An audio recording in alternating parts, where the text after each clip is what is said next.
ओम श्री गणेशाय नमः।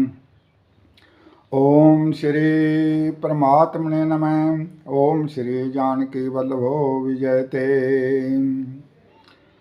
ओम पवन तनय संकट हरन मंगल मूर्ति रूप, राम लखन सीता सहित हृदय बसहु सुरभूप। श्री गुरु चरण सरोज रज, निज मन मुकुर सुधार। वरनो रघुवर विमल जस, जो दायक फल चार। बुद्धिहीन तनु जान के, सिमरो पवन कुमार। बल बुद्धि विद्या देहु मोहि, हरहु कलेश विकार। बोल सियापति रामचंद्र की जय। पवन सुत हनुमान की जय। उमापति महादेव की जय। प्रिय भक्तजन, प्रिय श्रोताजन, प्रिय दर्शकों, आज के प्रवचन प्रसंग में आप भक्तजन श्री राम भक्त गोस्वामी तुलसीदास जी के जीवन का चरित्र श्रवण करेंगे। श्री राम भक्त गोस्वामी तुलसीदास जी ने भक्तजनों को राम नाम सिमरन करने का परम पवित्र उपदेश दिया है। राम नाम मनि दीप धर, जीह दे हरि द्वार। तुलसी भीतर बाहर हो, जो चाहसी उजियार। गोस्वामी तुलसीदास जी का जीवन भक्तजनों को परम पवित्र शिक्षाएं प्रदान करता है। उन्होंने अपने जीवन में अनेक प्रकार के उतार चढ़ाव देखे, गरीबी देखी, तप किया, संत संगति की, तीर्थाटन किया और परम पवित्र ग्रंथों की रचना की। गोस्वामी तुलसीदास जी का जगत प्रसिद्ध महाकाव्य है श्री रामचरितमानस। इसके अलावा गोस्वामी तुलसीदास जी ने हनुमान नाटक, जानकी मंगल, दोहावली, विनय पत्रिका आदि अनेक अमूल्य ग्रंथों की रचना की है। गोस्वामी तुलसीदास जी का जन्म प्रयाग के पास चित्रकूट जिले में राजापुर नाम के एक ग्राम में हुआ। वहाँ आत्माराम दुबे नाम के एक प्रतिष्ठित ब्राह्मण रहते थे। उनकी धर्मपत्नी का नाम हुलसी था। विक्रमी संवत 1554 की श्रावण शुक्ला सप्तमी के दिन मूल नक्षत्र में गोस्वामी तुलसीदास जी का जन्म हुआ। कहते हैं कि जन्म के समय तुलसीदास जी के मुख में दांत थे और उनका शरीर 5 वर्ष के बालक जैसा था और उनका जन्म मूला नक्षत्र में हुआ था। इसलिए माता पिता इनके जन्म को शुभ मानने लगे और माता हुलसी ने अपने पुत्र को अपनी दासी चुनिया को दे दिया और चुनिया ने गोस्वामी तुलसीदास जी का पालन पोषण किया। जब तुलसीदास जी लगभग 5.5 वर्ष के हुए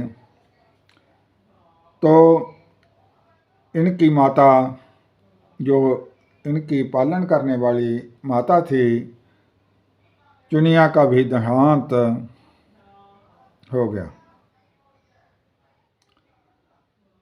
अब तो बालक का अनाथ हो गया। वह दर दर भटकने लगा, पर जगत जननी माता पार्वती ने इस बालक पर, अनाथ बालक पर दया की और ब्राह्मणी का रूप धारण करके जगत जननी माता पार्वती प्रतिदिन अपने हाथों से गोस्वामी तुलसीदास जी को भोजन कराया करते थे। ओम अन्नपूर्णा सदा पूर्णा शंकर प्राण वल्लभे ज्ञान विज्ञान अर्थाए भिक्षाम देहि पार्वती। जय माता पार्वती, अन्नपूर्णा माता सबका पालन करने वाली है। इस प्रकार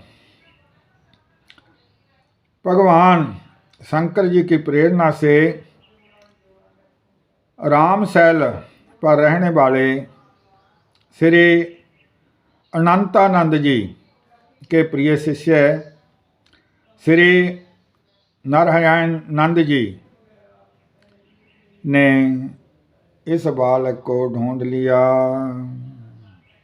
और वे गोस्वामी तुलसीदास जी को अयोध्या ले गए। वहाँ संवत 1561 माघ शुक्ला पंचमी शुक्रवार को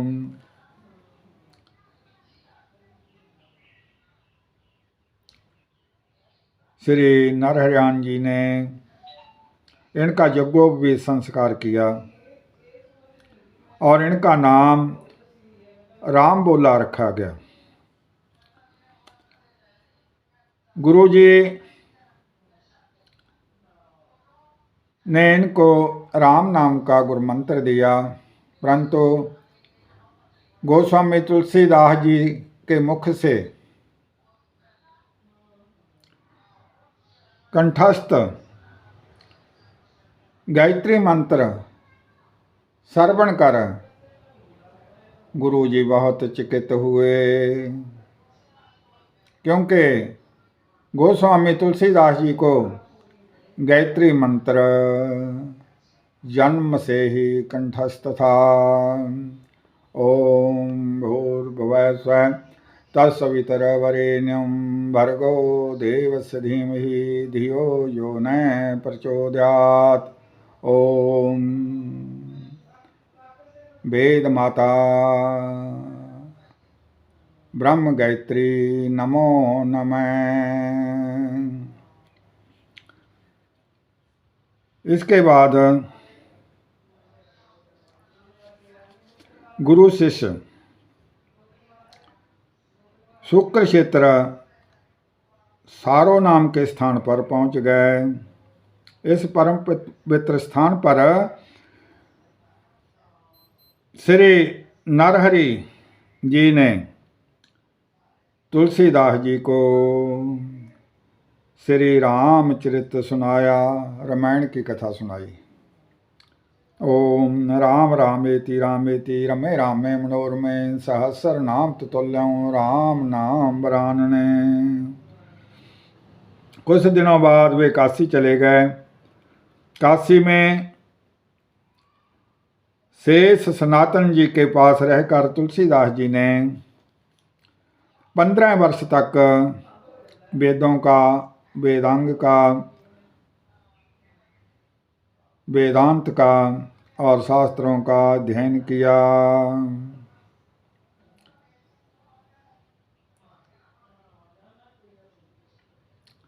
फिर विद्या प्राप्ति के पश्चात विद्या गुरु से आज्ञा लेकर वे अपनी जन्मभूमि अपने गांव लौट आए। वहां आकर उन्होंने देखा कि उनका परिवार सब नष्ट हो चुका है। उन्होंने विधि पूर्वक अपने पिता या अपने पितरों, अपने माताजी का श्राद्ध किया और वहीं रहकर गोस्वामी तुलसीदास जी अपने गांव में भक्तजनों को श्री राम कथा सुनाने लगे। ओम श्री राम जय जय राम। ओम श्री राम जय जय राम। ओम श्री राम जय जय राम। आदो राम तपोवनादिगमनं हत्वा मृगकञ्चनं वैदेही हरणं जटायुमरणं सगरीव सम्भाषणं वालेन्द्रधरणं समुद्रतरणं लङ्कापुरीदानम् पश्चाद रावण कुंभकर्ण हननम् एतत् धीरामायणम्। अपने नगर निवासियों को राम कथा सुनाने लगे। संवत 1583 ज्येष्ठ शुक्ला 83 गुरुवार को भारद्वाज गोत्र की कन्या से इनका विवाह हो गया, परंतु तुलसीदास जी घर गृहस्थी में उलझे रहते थे। अपनी धर्मपत्नी की फटकार सुनकर इनके मन में वैराग्य उत्पन्न हो गया। अस्ति चर्ममय मम देह ताह में ऐसी प्रीति होती जो श्री राम सो होती न भवभीति। धर्मपत्नी ने कहा, अस्थि चर्ममय मम देह, चमड़े की बनी हुई, हड्डियों की बनी हुई मेरी देह में इतना प्यार करते हो, यदि इतना प्यार भगवान के चरण कमल में होता तो क्या तुम तर नहीं जाते। तुलसीदास जी को बात लग गई, घर कर गई, ज्ञान हो गया और उसी समय गोस्वामी तुलसीदास जी ने घर गृहस्थी का त्याग कर दिया। वहाँ से चलकर तुलसीदास जी प्रयाग आए। वहाँ उन्होंने गृहस्थ वेश का परित्याग करके साधु वेश ग्रहण कर लिया। साधुओं जैसे वस्त्र धारण कर ले, साधु बन गए। फिर तीर्थ यात्रा करते हुए काशी पहुँचे। कहा जाता है कि मान सरोवर के पास गोस्वामी तुलसीदास जी को काकभुषुंडी जी के दर्शन हुए। हरे राम राम राम हरे हरे, हरे कृष्ण कृष्ण कृष्ण हरे हरे। काशी में तुलसीदास जी भक्तजनों को राम कथा सुनाने लगे। वहाँ उन्होंने एक दिन एक प्रेत को देखा। जिस प्रेत ने गोस्वामी तुलसीदास जी को हनुमान जी का पता बतलाया। हनुमान जी से मिलकर तुलसीदास जी ने उनसे रघुनाथ जी का दर्शन कराने की प्रार्थना की। हनुमान जी ने कहा, तुम्हें चित्रकूट में श्री रघुनाथ जी के दर्शन होंगे। इस पर तुलसीदास जी चित्रकूट की ओर चल पड़े। चित्रकूट पहुंचकर राम घाट पर उन्होंने अपना आसन जमाया। एक दिन वे प्रदक्षिणा करने निकले थे। मार्ग में उन्हें श्री राम के दर्शन हुए। उन्होंने देखा कि दो बड़े ही सुंदर राजकुमार घोड़ों पर सवार होकर धनुष बाण लिए जा रहे हैं। तुलसीदास जी उन्हें देखकर मुग्ध हो गए, परंतु उन्हें पहचान नहीं सके कि यह राम लक्ष्मण हैं। पीछे से हनुमान जी ने आकर उन्हें सारा भेद बताया तो वे बड़े पश्चाताप करने लगे। हनुमान जी ने उन्हें संतत्वना दी और कहा, प्रातःकाल फिर दर्शन होंगे। विक्रमी संवत 1607 की मौनी अमावस्या बुधवार के दिन उन्हें फिर भगवान श्री रामचंद्र के दर्शन हुए। उन्होंने बालक रूप में तुलसीदास जी से कहा। भगवान राम ने कहा बाल रूप में, बाबा हमें चंदन दो, हमें चंदन लगा दो। हनुमान जी ने सोचा वे इस बार भी धोखा न खा जाएं, कहीं इस बार भी ये भगवान को न पहचान सकें, इसलिए उन्होंने तोते का रूप धारण करके जय सुंदर दोहा उच्चारण किया। चित्रकूट के घाट पर भई संतन की भीड़, तुलसीदास चंदन घिसे तिलक देत रघुवीर। चित्रकूट के घाट पर भई संतन की भीड़, तुलसीदास चंदन घिसे तिलक देत रघुवीर। तुलसीदास जी उस अद्भुत छवि को निहार कर शरीर की सुध भूल गए। भगवान ने अपने हाथ से स्वयं अपने चंदन लगाया और उसके पश्चात तुलसीदास जी के मस्तक पर चंदन लगाया और अंतर ध्यान हो गए। विक्रमी संवत 1628 में ये हनुमान जी की आज्ञा से अयोध्या की ओर चल पड़े। उन दिनों प्रयागराज का कुंभ का मेला चल रहा था। वहाँ कुछ दिन वे ठहर गए। पर्व के 6 दिन के बाद एक वट वृक्ष के नीचे उन्हें भरद्वाज और यज्ञवल्क मुनि के दर्शन हुए और उन्होंने दिव्य दृश्य देखा, अद्भुत छटा देखी। वहाँ भरद्वाज और यज्ञवल्क मुनि के बीच उस समय वही कथा हो रही थी जो उन्होंने शुक्र क्षेत्र में अपने गुरु महाराज से सुनी थी।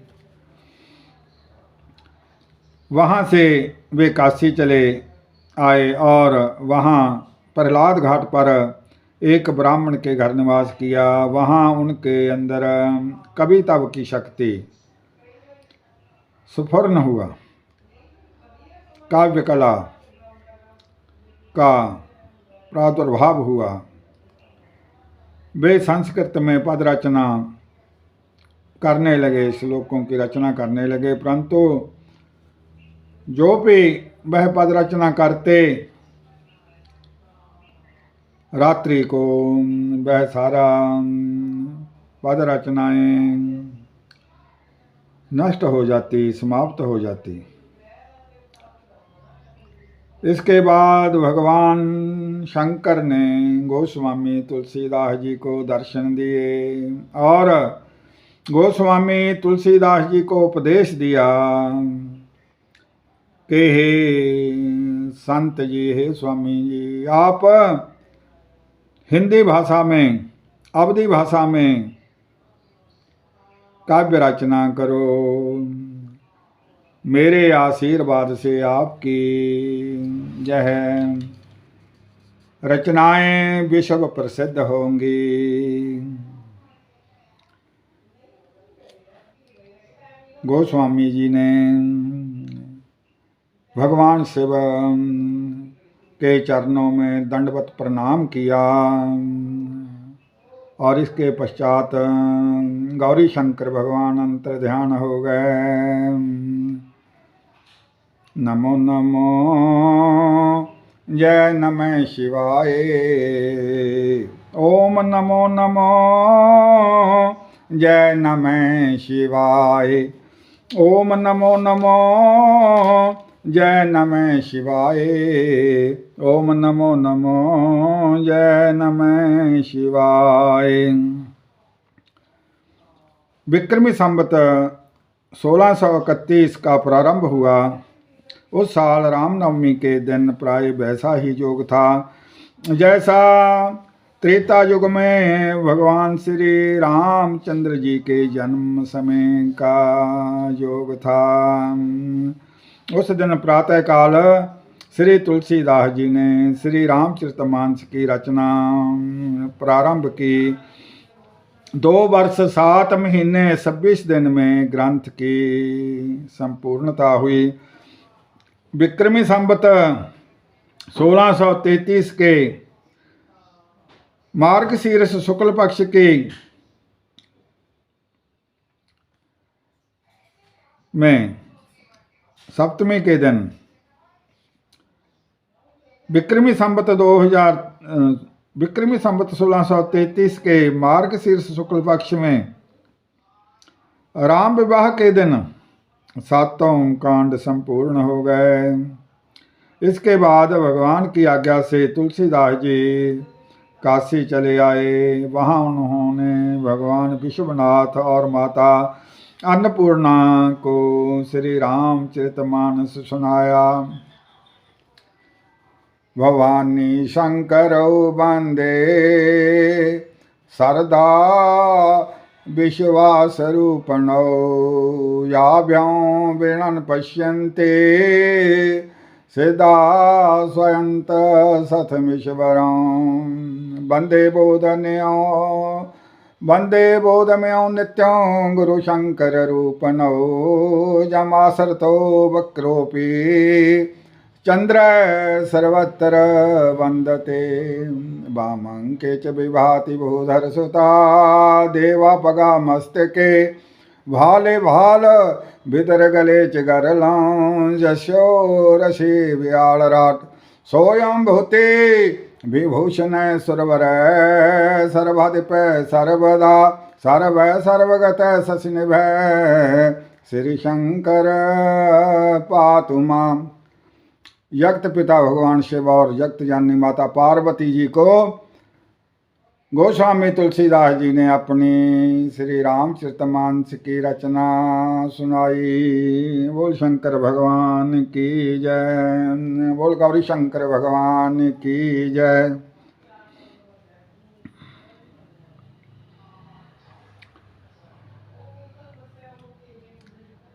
रात को पुस्तक श्री विश्वनाथ जी के मंदिर में रख दी। सवेरे जब पट खोला गया तो उस पर लिखा पाया गया जो ग्रंथ श्री रामचरितमानस गोस्वामी तुलसीदास जी ने रचा था, बनाया था प्रभु कृपा से। उस पर लिखा था सत्यम शिवम सुंदरम, कि यह ग्रंथ प्रभु का रूप है, सत्यम शिवम सुंदरम। और नीचे भगवान शिव के हस्ताक्षर थे। उस समय उपस्थित लोगों ने सभ्यों विश्वनाथ मंदिर में आकाशवाणी सुनी। ओम सत्यं शिवं सुंदरम, ओम सत्यं शिवं सुंदरम, ओम सत्यं शिवं सुंदरम। इधर पंडितों ने जब यह बात सुनी तो उस समय के जो बड़े बड़े ब्राह्मण थे, ईर्षालु ब्राह्मण थे, वह गोस्वामी तुलसीदास जी से द्वेष करने लगे। उन्होंने इस परम पवित्र ग्रंथ को नष्ट करने के प्रयत्न किए। उन्होंने इस ग्रंथ को चोरी करने के लिए चोर भी भेजे, परंतु तुलसीदास जी ने देखा कि श्री राम लक्ष्मण स्वयं मंदिर के पास इस ग्रंथ की रक्षा में उपस्थित हैं। इस प्रकार भगवान के दर्शन करके चोरों की बुद्धि भी शुद्ध हो गई। सठ सुधरहि सत्संगति पाई, पारस परस कुधातु सुहाई। उन चोरों ने चोरी करना छोड़ दिया, परंतु गोस्वामी तुलसीदास जी को इस बात का बड़ा दुख पहुंचा कि मेरे इस ग्रंथ के लिए भगवान को पहरा देना पड़ा। तो गोस्वामी तुलसीदास जी ने अपनी यह रचना अपने मित्र टोडरमल को संभालने के लिए दे दी। और उसके बाद गोस्वामी तुलसीदास जी ने श्री रामचरितमानस की दूसरी प्रति लिखी और उसके बाद इस ग्रंथ की प्रतिलिपियां तैयार होने लगी। इस पर पंडितों की, ईर्षालु पंडितों की ईर्षा और बढ़ती गई। तो उन्होंने उस समय के बहुत ही विद्वान श्री मधुसूदन सरस्वती जी को इस ग्रंथ की परीक्षा करने के लिए कहा। जब श्री मधुसूदन सरस्वती जी ने इस परम पवित्र ग्रंथ को पढ़ा तो वह बड़े प्रसन्न हुए। श्री मधुसूदन सरस्वती जी ने उसे देखकर बड़ी प्रसन्नता प्रकट की और उस पर यह अपनी सम्मति लिख दी, अपने हस्ताक्षर कर दिए, अपनी राय लिख दी। तो श्री मधुसूदन सरस्वती जी ने श्री रामचरितमानस के विषय में परम पवित्र शब्द लिखे। आनंद कानने अस्मंजंगम तुलसी तरो, कविता मंजरी भाते राम भरमर भूषिता। श्री मधुसूदन सरस्वती जी ने लिखा, कहा इस काशी रूपी आनंद वन में तुलसीदास चलता फिरता तुलसी का पौधा है। उसकी कविता रूपी मंजरी बड़ी ही सुंदर है, जिस पर श्री राम रूपी भंवरा सदा मंडराता रहता है। भाव, यह तो ऐसी परम पवित्र रचना है जिसको भगवान राम स्वयं प्रेम करते हैं। पंडितों को इस पर भी संतोष नहीं हुआ। इस पर पुस्तक को की परीक्षा के लिए एक उपाय और सोचा गया। भगवान विश्वनाथ के सामने धार्मिक ग्रंथ रखे गए, सबसे ऊपर वेद रखे गए, उसके नीचे शास्त्र रखे गए, शास्त्रों के नीचे पुराण और सबके नीचे श्री रामचरितमानस रख दिया गया। मंदिर बंद कर दिया गया और प्रातःकाल जब मंदिर खोला गया तो लोगों ने देखा कि श्री रामचरितमानस वेदों के ऊपर रखा हुआ है। अब तो पंडित लोग बड़े लज्जित हुए। उन्होंने गोस्वामी जी से क्षमा याचना की और भक्ति से उनका चरणोदक ग्रहण किया। तुलसीदास जी अब अस्सी घाट पर रहने लगे। रात को एक दिन कलियुग मूर्त रूप धारण करके उनके पास आया और उन्हें त्रास देने लगा। गोस्वामी जी ने हनुमान जी का ध्यान किया। हनुमान जी ने उन्हें विनय के पद रचने को कहा। इस पर गोस्वामी जी ने विनय पत्रिका की रचना की और भगवान के चरणों में समर्पित कर दी, जिस पर श्री राम ने उस पर अपने हस्ताक्षर कर दिए और तुलसीदास जी को निर्भय कर दिया। विक्रमी संवत 1680 श्रावण कृष्ण तृतीया शनिवार को अस्सी घाट पर गोस्वामी तुलसीदास जी ने राम राम कहते हुए अपने शरीर का परित्याग कर दिया। ओम राम रामेति रामेति रमे रामे मनोरमे सहस्र नाम तुल्यं राम नाम वरानने। ओम श्री राम जय राम जय जय राम। ओम श्री राम जय राम जय जय राम। हिंदी साहित्य के बहुत ही महान कवि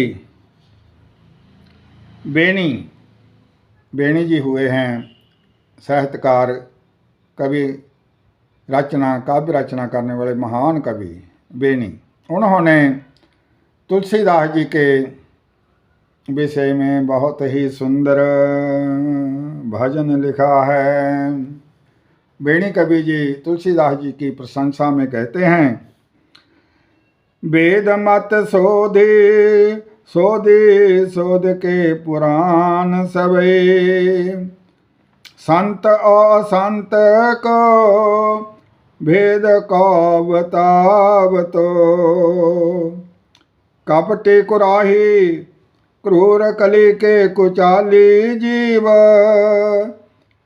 कौन राम नाम हो के चर्चा चलावतो।